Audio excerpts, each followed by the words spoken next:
para ikaw mapatawad ng Diyos, magpapatawad ka rin. Nasa Mateo 6:14.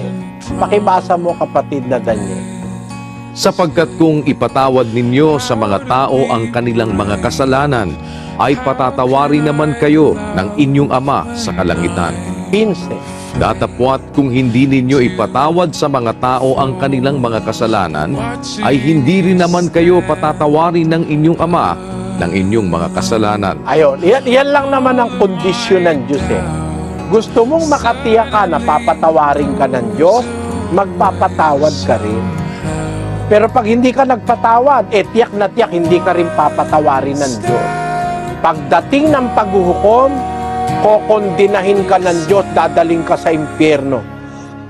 Hindi ka nagpatawad sa mga tao ng kanilang kasalanan. Sabi mo, hindi mo makalimutan na aalaala mo. Alam mo, kapatid, ang Diyos, mas malakas ang memorya kaysa sa atin. Ang Diyos, mas matandain siya. Pero alam mo ba ang ginagawa ng Diyos pag nagpatawad na siya sa atin? Basahin natin ang 8:12 ng Hebreo. Sapagkat ako'y magiging mahabagin sa kanilang kalikuan, at ang kanilang mga kasalanan ay hindi ko na aalalahanin pa. Sabi ng Diyos, mahahabag ako sa kanilang kalikuan.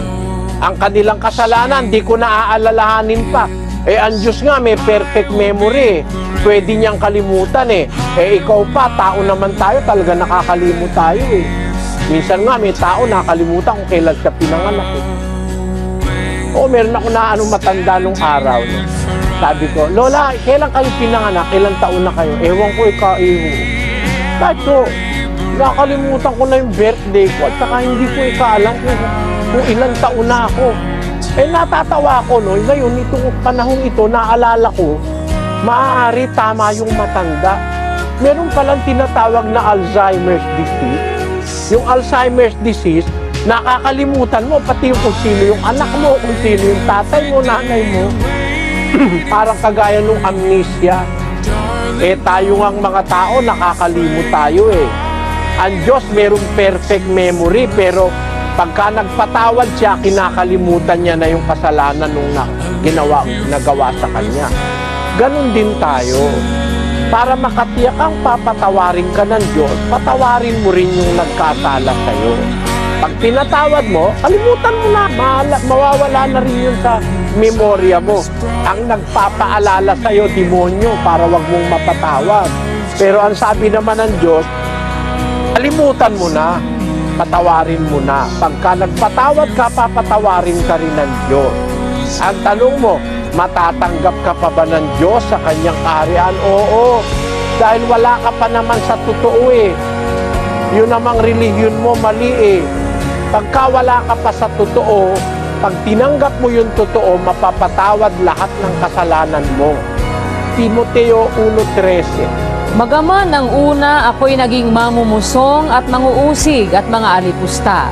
Gayon may kinahabagan ako, sapagkat siyao'y ginawa ko sa di pagkaalam, sa kawalan ng pananampalataya. Si San Pablo nga, naging mamumusong pa siya, mang-uusig pa siya, mang-aalipusta pa siya, pinapapatay niya pa yung mga Kristiyano nung una. Pero ginawa ko lang ikayon sa hindi ko pagkaalam. Dahil sa kawalan ko ng pananampalataya, kaya kinahabagan ako, pinatawad siya ng Diyos, kapatid. Huwag ka mawawala ng pag-asa.